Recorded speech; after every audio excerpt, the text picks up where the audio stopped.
কেন তোমারে? উস্তা খাওয়াই না কাম করছি লিগে উস্তা লাগাইছে। তো আবার বিচার দিতেইছো কেন বাবা? ব্যথা পাইছি না লিগা। তোমার আম্মু অনেক বসা না বাবা? হ্যাঁ বাবা।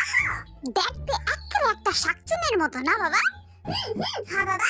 আর চুলগুলা একেবারে পাড়ের হেওয়ার মতো না বাবা? ঠিক কইছো আব্বা। আর দাঁতগুলো একেবারে ঘোড়ার দাঁতের মতো না আব্বা? হ্যাঁ আব্বা, একেবারে ঠিক কইছো। আর আমার গালগুলা একেবারে পায়খানার টাঙ্কির মতো না আব্বা? এই বাপে পুতে মিল্লা আমার বদনাম কইতাছস, খালি একটা উষ্টা লাগানে। আর যে আমি সারা দিন তোকে পিছে খাইতে মরি তার বেলা প্রতিটা দিন আমি তোকে ময়লা কুষ্টা পড়া জামা কাপড় দিয়ে দুই তিনটা বেলা তোকে রাইন্দা খাওয়াই, গোসল করাই, গুইরা গুইরা দিনটা বইরা যাইরা গড্ডা পরিষ্কার করি। আর বদনাম কমানোর সময় কোনো দিকে চাস না। যা খাইস তো আজকে রাইন্দা খাইস, খামু না তোকে রাইন্দা আমি আর যা।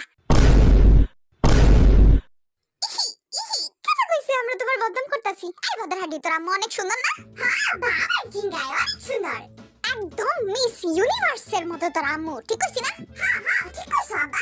তোর আম্মুর কোমরটা দেখছস কি জোস? হ্যাঁ হ্যাঁ আব্বা, একদম নাগিনের মতো। তোর মাই কিন্তু একেবারে একটা পাটাকা বম, বুঝছস?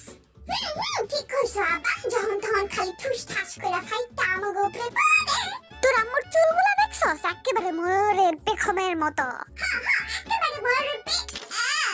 ময়ূর না, আমার ময়ূর পাখি পছন্দ না, আমার কাওয়া পাখি পছন্দ। কাওয়া পাখির মতো কালা চুল কাও।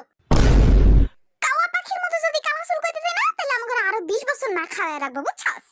ও তাহলে কি ময়ূর পাখি কই এখনই খাইতে দিব? তোরা এখন কাওয়া পাখি কস আর ময়ূর পাখি কস, আর কোনো লাভ হইতো না। আমি তো করে রাইন্দা খাওয়াইতাম না। আসমানের দিকে তাকায় আক কইরা থাক গা, যা।